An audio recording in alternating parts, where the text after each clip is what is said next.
आज की इस क्लास में हम देखने वाले हैं एग्रीकल्चर सामान्य ज्ञान यानी एग्रीकल्चर जीके। एग्रीकल्चर जीके में हम क्या देखने वाले हैं, बहुत सारे ऐसे प्रश्न देखने वाले हैं जो पेपर की दृष्टि से बहुत महत्वपूर्ण है और पेपर में काफ़ी बार पूछे जाते हैं। एक एक करके हम बहुत अच्छे से डिस्कस करके उनको समझेंगे और उनको हल करने वाले हैं, ताकि जो है यदि ये इस नोट्स से या इस जीके वाले जो प्रश्न है यहाँ से यदि कोई प्रश्न आपके एग्जाम में आता है तो निश्चित ही आप बिल्कुल ठीक से उसे क्लिक करके पूरा नंबर ले सकें। तो नमस्कार दोस्तों, मैं सचिन राय और आपके अपने YouTube channel PAT with Sachin में एक बार फिर से स्वागत है। जैसा कि मैं आपके लिए प्रतिदिन जो है एग्रीकल्चर का नए नए अपडेट लेके आते रहता हूँ, तो उसी कड़ी में मैं आज भी आपके लिए एग्रीकल्चर का नया अपडेट लेकर आया हूँ। तो चलिए हम स्टार्ट करते हैं बिना टाइम किए हुए। और हमारे सामने पहला प्रश्न है और वो क्या है कि प्रदर्शन विधि के जनक है। प्रदर्शन विधि के जनक है, हम इसे ऐसा बोल सकते हैं विधि प्रदर्शन के जनक है। तो विधि प्रदर्शन के जो जनक है सीमैन ए नैप। कौन है? सीमैन ए नैप।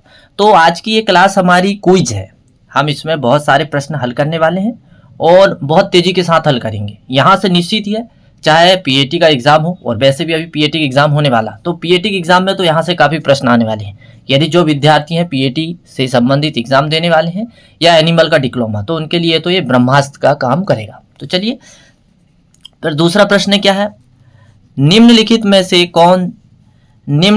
से कौन सा वाम कवक है। अब वाम कवक है, अब वाम का मतलब क्या होता है पहले ये समझ लेते हैं।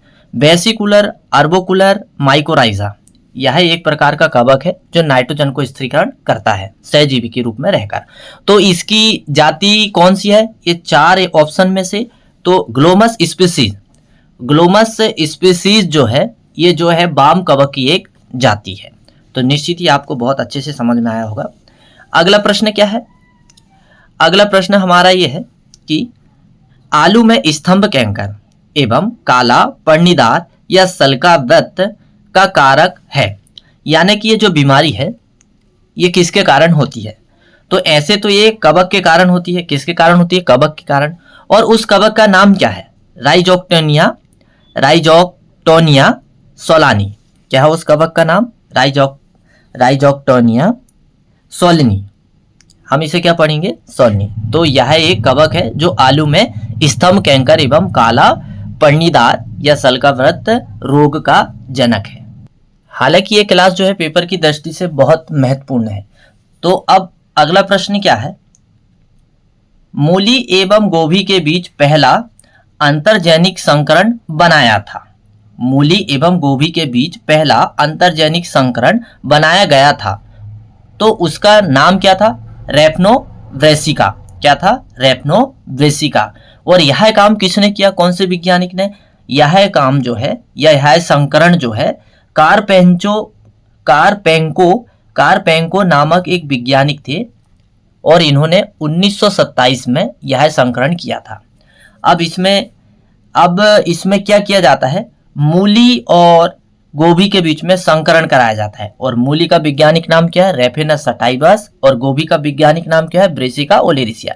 इन दोनों के बीच में क्रॉस कराकर एक एलोटेट्रापोलाइट जीन निकाला गया था और उसका नाम क्या है?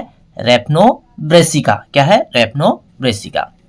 अब अगला प्रश्न जो है पेपर की दृष्टि से बहुत महत्वपूर्ण है, ये प्रश्न आ सकता है, तो इसे आप ठीक से समझिए। अब इसमें क्या दिया है, यहाँ पर थोड़ी सी जो है हिंदी मिस्टेक है। ट्रिटिकम एस्टिबम, यहाँ पर लिखा है ट्रिटियम, ये गलत लिखा है, ट्रिटिकम एस्टिबम। ये गेहूं का वैज्ञानिक नाम है जो गेहूं षष्ठगुणित होती है, जिसे हम क्या बोलते हैं? हेक्सापोलाइट बोलते हैं। क्या बोलते हैं? हेक्सापोलाइट, या हम इसे चपाती वाली गेहूं भी कहते हैं। अब पूछा क्या है कि ट्रिटिकम एस्टिबम के भ्रूणपोष में गुणसूत्र की संख्या होती है, ये हमसे पूछा है। अब भ्रूणपोष का पता लगाने के लिए एक बहुत आसान विधि है, हमें ये थोड़ा सा ध्यान रखना पड़ेगा कि भ्रूणपोष में गुणसूत्रों की संख्या पता लगाने के लिए हमें आवृतबीजी पौधों में भ्रूणपोष के बारे में पता होना चाहिए। तो यहाँ आवृतबीजी जो पौधा है वो है गेहूं, और इसमें भ्रूणपोष में जो है इसके भ्रूणपोष जो है त्रिगुणित होता है। कैसा होता है? त्रिगुणित होता है, यानी 3n होता है। क्या होता है? 3 n होता है। अब ये तो हम समझ गए। अब यहाँ पर हमें देखना है कि षष्ठ गुणित यदि गेहूं है, गेहूं में षष्ठ, ये गेहूं षष्ठ गुणित है जो हेक्सापोलाइड है, तो इसमें जब हम 2n बराबर 6x बराबर हम देखते हैं तो 42 होता है। तो निश्चित ही है x या जो है यहाँ पर हम देखेंगे तो n बराबर क्या होगा, n बराबर 21 होगा।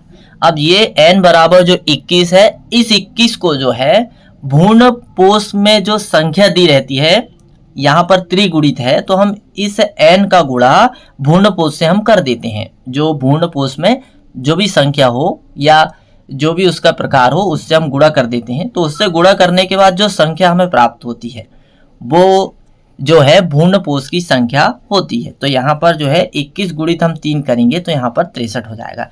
हालांकि ये थोड़ा सा आपको डिफिकल्ट लग सकता है, कोई बड़ी बात नहीं है, लेकिन इसमें मैं एक स्पेशली वीडियो बनाने वाला हूँ कि भूर्ण पोष संख्या कैसे निकालते हैं, तो वहाँ पर बिल्कुल आपको क्लियर हो जाएगा। अब अगला प्रश्न क्या दिया हमारे सामने कि गिलिरीसीडिया स्पीसीज का उपयोग होता है। हालांकि ये गिलिरीसीडिया एक पौधा है और इस पौधा का जो है प्रयोग जो है हरी खाद के रूप में होता है। इस पौधा का प्रयोग जो है हरी खाद के रूप में होता है, क्योंकि इस पौधे की पत्तियों में जो है या इसकी जड़ में जो है नाइट्रोजन एकत्रित करने की अच्छी क्षमता होती है, इसलिए इसका उपयोग होता है। अब इसका उपयोग दो तरह से होता है, हरी खाद के रूप में भी इसका कर सकते हैं और हरी पर्ण खाद के रूप में भी इसका उपयोग कर सकते हैं। मतलब इसकी पत्ती का भी उपयोग कर सकते हैं और जब छोटी अवस्था में रहता है इसका पौधा तब इसका हम पूरे पौधे का भी उपयोग करके हरी खाद बना सकते हैं। अब बहुत ही महत्वपूर्ण प्रश्न हमारा 7वां है और 7वां में देखिए कितनी अच्छी जानकारी आपसे पूछी गई है और वो क्या है कि मल्टीविडेनम की कमी से होता है। तो मल्टीविडेनम की कमी से कौन कौन सी फसलों में कौन कौन सा रोग होता है। तो सबसे पहले तो बहुत कॉमन है, फूल गोभी में बीहेप्टेल नामक एक बीमारी होती है, वो मल्टीविटामिन की कमी के कारण होती है। फिर इसके बाद में टमाटर में तप्त रोग होता है, ये भी मल्टीविटामिन की कमी के कारण होता है। नींबू वर्गीय जो पौधे रहते हैं उनके फलों में या उनके पौधों की पत्तियों में पीला धब्बा रोग होता है, ये भी मल्टीविटामिन के कारण होता है। तो ये सारे जो है तीनों लक्षण जो है मल्टीविटामिन की कमी के लक्षण है। अब अगला क्या दिया है, मैग्नीशियम एक अवयवी भाग है। पूछा गया है कि ये 4 हमारे सामने ऑप्शन है कि इनमें से हमसे क्या पूछा गया है कि मैग्नीशियम एक अवयवी भाग है, मतलब मैग्नीशियम किसका एक अवयव है। तो मैग्नीशियम जो है पर्णहरित का एक अवयव है और फिर क्या है कि क्लोरोफिल की पोरफायरिंग रिंग के केंद्रक में भी मैग्नीशियम स्थित होता है। अब अगला प्रश्न क्या है हमारे सामने, हालांकि आज की जो क्लास है बहुत इंपॉर्टेंट है, हम अभी केवल वो प्रश्न देख रहे हैं जो पेपर में काफी बार पूछे जाते हैं और आपको सीधे ये प्रश्न जैसे हम अभी नोट्स में देख रहे हैं सीधे के सीधे ऐसे ही आपको पेपर में मिल सकते हैं, क्योंकि प्रश्न जो है सरल प्रश्न जो रहते हैं वो ऐसे ही बनते हैं। अब हमसे क्या पूछा गया है कि जैविक नियंत्रण में न्यूक्लियो पॉलीहेड्रोवायरस, जैविक नियंत्रण में न्यूक्लियो पॉलीहेड्रोवायरस का प्रयोग किया जाता है। हालांकि ये जो यहाँ पर न्यूक्लियो पॉलीहेड्रोवायरस को शॉर्ट में NPV के नाम से भी जाना जाता है और इसका उपयोग किसके लिए किया जाता है, चना फली छेदक के लिए। किसके लिए उपयोग किया जाता है, चना फली छेदक के लिए। यानी चना में एक फली छेदक एक कीट लगता है और उस कीट का वैज्ञानिक नाम क्या है, हेलिकोबर्पा आर्मीगेरा। क्या है, हेलिकोबर्पा आर्मीगेरा। और यह कीट जो है लेपिडोप्टेरा गण का कीट है। लेपिडोप्टेरा गण का एक कैटरपिलर, लेपिडोप्टेरा गण का ये कीट है और इस कीट को नियंत्रण के लिए या इसके जो इल्लियां रहती है जो छोटी अवस्था में रहती है, लार्वा अवस्था में, जिन्हें हम कैटरपिलर कहते हैं, उसको नियंत्रण के लिए NPV वायरस का उपयोग किया जाता है। अब इसका उपयोग क्यों किया जाता है, फायदे क्या है, आप ये समझ लीजिए। इससे सबसे बड़ा लाभ ये है कि यह जो NPV एक संकीर्ण स्पेक्ट्रम जैविक कीटनाशक है। कैसी कीटनाशक है, संकीर्ण स्पेक्ट्रम जैविक कीटनाशक है। इसका मतलब क्या होता है इसका मतलब ये होता है कि यह एक ऐसा कीटनाशक है जो केवल हानिकारक कीटों को ही मारता है, बल्कि लाभदायक कीटों को नहीं मारता है। सबसे बड़ी विशेषता इसकी यही है। तो हमने अभी ये बहुत महत्वपूर्ण जानकारी साझा की। अब अगला क्या है? अगला है धान एवं आलू के लिए नाइट्रोजन उर्वरकों के किस रूप का प्राथमिक देंगे, किस रूप को प्राथमिक देंगे। यानी धान एवं आलू के खेत में हम नाइट्रोजन देते हैं तो वो धान एवं आलू को किस रूप में प्राप्त होती है, ये हमसे पूछा गया है। क्या नाइट्रेट में होती है, अमोनिया में होती है, नाइट्राइट में होती है, इनमें से कोई नहीं। तो आपको बहुत अच्छे से पता है कि धान एवं आलू में हम टॉप ड्रेसिंग के माध्यम से यूरिया को देते हैं तो वो सबसे पहले अमोनिया के रूप में ही ग्रहण करते हैं। फिर अगला क्या दिया है? अल्प प्रदीप्तिकालीन पौधे, जिसे हम इंग्लिश में क्या बोलते हैं, शॉर्ट डे प्लांट में पुष्पन होगा। अल्प प्रदीप्तिकालीन पौधों में पुष्पन होगा जब रातें दीर्घकालिक होगी, जब रातें दीर्घकालिक होगी। सीधी सी बात है, जब दिन छोटे होंगे तो रात बड़ी होगी। जो पौधे को दिन की अवधि कम चाहिए होती है तो उनके अच्छे पुष्पन के लिए रात बड़ी होना चाहिए। तो सीधी सी बात है, आएगा क्या? सी, रातें दीर्घकालिक हो। अब अगला क्या दिया है? छिड़काव के लिए यूरिया की अधिकतम सांद्रता सीमा होगी। कभी कभी क्या रहता है, जब हमारे पास में यूरिया यानी यूरिया की आपूर्ति के कारण हमें क्या उपयोग करना पड़ता है खेती में, नैनो यूरिया का उपयोग करना पड़ता है। तो नैनो यूरिया का जब हम उपयोग करते हैं तो वो घोल के रूप में आती है, तो उसकी जो है हम कितनी मात्रा उपयोग कर सकते हैं, तो उसकी हम 6% मात्रा उपयोग कर सकते हैं। यानी 1 लीटर में हमें 6 ml का उपयोग करना चाहिए। मृदा में नमी की मात्रा बढ़ने पर, मृदा में नमी की मात्रा बढ़ने पर मृदा की ऊष्मीय चालकता कैसी होगी? बढ़ेगी, क्योंकि पानी में जो है ऊष्मा बहुत तेजी के साथ चलती है। और आपको यदि अच्छे से पता होगा तो पानी की ऊष्मा सर्वाधिक होती है। कितनी होती है? 1 होती है। इसीलिए हम शीतकाल में जो है फसलों को पाला से बचाने के लिए क्या करते हैं? सिंचाई करते हैं। कारण बस ये है। तो ऐसे बहुत सारे आपको एग्रीकल्चर के अपडेट यहाँ पर इस प्लेटफॉर्म में मिलने वाले हैं। तो ऐसी सटीक जानकारी के लिए आप बिल्कुल चैनल को सब्सक्राइब जरूर कर लें, क्योंकि ऐसे नए नए अपडेट मैं प्रतिदिन लेके आता हूँ। उच्च कार्बनिक पदार्थ से युक्त भारी मृदा की ऊष्मीय चालकता होगी। यदि हम कोई भी मिट्टी में यदि हम ज़्यादा कार्बनिक पदार्थ का उपयोग करते हैं या ज़्यादा गोबर खाद का उपयोग करते हैं तो फिर वहां पर ऊष्मीय चालकता क्या होगी? ऊष्मीय चालकता वहां की कम हो जाएगी। उस मिट्टी की ऊष्मीय चालकता कम हो जाएगी। अब अगला क्या दिया है? VLW की बहुउद्देशीय अवधारणा दी गई। VLW की बहुउद्देशीय अवधारणा दी गई, यानी ये वैज्ञानिक थे। इन्होंने कौन सी बहुउद्देशीय अवधारणा? इन्होंने इटावा अग्रगामी योजना बहुउद्देशीय अवधारणा दी। अब हम बहुत तेजी के साथ प्रश्नों को हल करने वाले हैं, क्योंकि अब हमारे सामने बहुत महत्वपूर्ण प्रश्न यहाँ पर लिस्ट हमको PDF के रूप में मिल गई है। मधुमक्खी पालन या इसका अध्ययन क्या कहलाता है? एपीकल्चर कहलाता है। धान का पुष्पक्रम क्या कहलाता है? पेनिकल कहलाता है। लेकिन धान का दाना कैरियोप्सिस कहलाता है। आम की बीज रहित किस्म कौन सी है? आम की बीज रहित किस्म सिंधु है। पोमोलॉजी संबंधित है फलोत्पादन से। कीटों के शरीर कितने खंडों में विभाजित होता है? कीटों का शरीर 3 खंडों में विभाजित होता है, सिर, वक्ष और उदर। अब अगला प्रश्न क्या है? किसान का मित्र जीव किसे कहते हैं? केचुआ को कहते हैं किसान का मित्र। आलू के कंद में हरापन का कारण खालिस्तान नामक यौगिक होता है, सोलेनिन के कारण।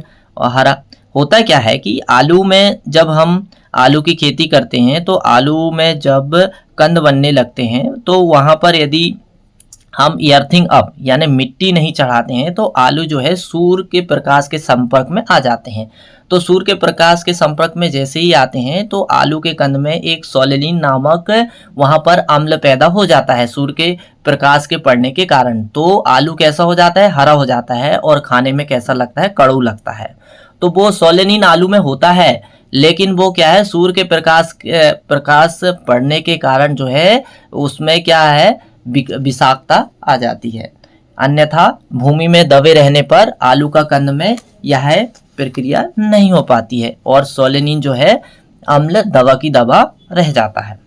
अब इसके बाद में हम देखेंगे गाय के दूध में हल्का पीलापन का कारण खालिस्तान नामक यौगिक है, कैरोटीन है। सर्वाधिक ऊष्मा किस प्रकाश में होती है? तो सर्वाधिक ऊष्मा नीला प्रकाश में होती है, यह आपको बहुत अच्छे से पता होगा। संसार की कुल लाख उत्पादन में भारत का कितना प्रतिशत योगदान है? संसार की कुल लाख उत्पादन में भारत का 80% योगदान है। विटामिन शब्द का जनक किसे माना जाता है? विटामिन शब्द सबसे पहले किसने दिया था? फंक ने दिया था। आप केवल फंक याद रखिए। कच्चे फलों को पकाने के लिए किसका उपयोग किया जाता है? एथिलीन, एथिलीन गैस का उपयोग किया जाता है। लेकिन बहुत सारे लोग जो है आजकल एक कार्बेट नामक का पत्थर आता है उसका भी प्रयोग करते हैं। लेकिन देसी विधि कई तरीके से है, जैसे केले को पकाने के लिए हम उपले के धुआं का उपयोग करते हैं, कई तरीके हैं। फिर क्या है? वायु या निर्वात में प्रकाश की चाल कितनी होती है? वायु या निर्वात में प्रकाश की चाल 3 × 10⁸ होती है। कितनी होती है? 3 × 10⁸ होती है। आप ऐसे समझ सकते हैं 3 × 10⁸ मीटर प्रति सेकंड होती है। तो वायु या निर्वात में प्रकाश की चाल 3 × 10⁸ मीटर प्रति सेकंड होती। चादर परीक्षण किससे संबंधित है? जेली से है। टमाटर सॉस का ब्रिक्स मान कितना होना चाहिए? टमाटर सॉस जब हम बनाते हैं तो उसका ब्रिक्स मान जो है 25 होना चाहिए। यदि ये मान आता है तो टमाटर सॉस अच्छा तैयार होता है। फिर क्या दिया है? केचप का ब्रिक्स मान कितना होता है? केचप का ब्रिक्स मान 28 से 30 होता है। सूरजमुखी के तेल में विशेष रूप से किस अम्ल की मात्रा अधिक पाई जाती है? तो सूरजमुखी के तेल में लिनोलिक अम्ल की मात्रा अधिक पाई जाती है, इसीलिए हार्ट पेशेंट के लिए यह तेल बहुत अच्छा माना जाता है। खरपतवार पर कृत्रिम आवरण चढ़ाने को क्या कहते हैं? खरपतवार पर कृत्रिम आवरण चढ़ाने को मल्चिंग कहते हैं और यह मल्चिंग विधि अभी जो है आधुनिक कृषि तकनीक में बहुत ज़्यादा उपयोग हो रही है। फिर क्या दिया है? धान की फसल में 1 किलोग्राम अनाज उत्पादन करने के लिए लगभग खालिस्तान लीटर पानी की आवश्यकता होती है। तो धान की फसल में 1 किलोग्राम अनाज पैदा करने के लिए 5000 लीटर पानी की आवश्यकता होती है। चावल में जो प्रोटीन पाया जाता है उसे किस नाम से जाना जाता है? चावल में जो प्रोटीन पाया जाता है उसे ओराइजेनिन के नाम से जाना जाता है। ये प्रश्न काफ़ी बार पूछा जाता है कि चावल में जो प्रोटीन पाया जाता है, हालांकि चावल में 6 से 7% प्रोटीन होता है, वो किस नाम से जाना जाता है? वो जाना जाता है ओराइजेनिन के नाम से जाना जाता है। धान उत्पादन के अंतर्गत क्षेत्रफल की दृष्टि से किस देश का धान उत्पादन का क्षेत्रफल सबसे अधिक है? हालांकि जो है धान उत्पादन और क्षेत्रफल की दृष्टि से यदि हम देखें तो भारत का प्रथम स्थान आता है, लेकिन सबसे ज़्यादा उत्पादकता यदि हम देखें देशों में तो चीन की है। चीन में जो है धान में संकर वैरायटी भी बहुत ज़्यादा है और धान का उत्पादन भी ज़्यादा होता है। चावल उत्पादन में पूरे विश्व में कौन सा देश अग्रणी है? चीन है। चावल के उत्पादन में भारत का कौन सा स्थान आता है? दूसरे स्थान पर आता है।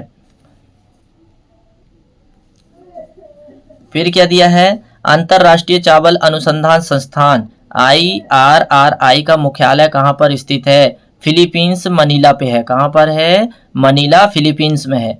राष्ट्रीय बालिका दिवस कब मनाया जाता है? 24 जनवरी को राष्ट्रीय बालिका दिवस मनाया जाता है। विश्व मछली दिवस कब मनाया जाता है? वर्ल्ड फिश डे कब मनाया जाता है? 21 नवंबर को मनाया जाता है। और राष्ट्रीय दुग्ध दिवस कब मनाया जाता है? राष्ट्रीय दुग्ध दिवस 26 नवंबर को राष्ट्रीय दुग्ध दिवस मनाया जाता है। डॉक्टर वर्गीस कुरियन के जन्म दिवस पर मनाया जाता है। फिर धान्य फसलों का राजा किसे कहा जाता है? धान्य फसलों का राजा किंग ऑफ सेरल क्रॉप्स गेहूं को कहा जाता है। और रानी किसे कहा जाता है? मक्का को रानी कहा जाता है। तो आज की क्लास में बस इतना ही। आप मुझे कमेंट्स करके बताइएगा कि आज की क्लास आपको कैसी लगी। क्या ये आपके पेपर के लिए ये ऐसे क्वेश्चन इम्पोर्टेंट है? आप मुझे कमेंट्स ज़रूर करिएगा। यदि इम्पोर्टेंट है, आपको लगता है कि इम्पोर्टेंट है, तो बिल्कुल मैं आपके लिए ऐसी बहुत सारी क्लास लेके आने वाला हूँ। और मेरी पूरी कोशिश रहती है कि मैं आपके लिए प्रतिदिन जो है एग्रीकल्चर से संबंधित नए नए जानकारी लेके आते रहूं। तो यदि आप मेरे चैनल में पहली बार विजिट कर रहे हैं तो सब्सक्राइब जरूर कर लें। तो मेरा वीडियो देखने के लिए आपको बहुत बहुत धन्यवाद।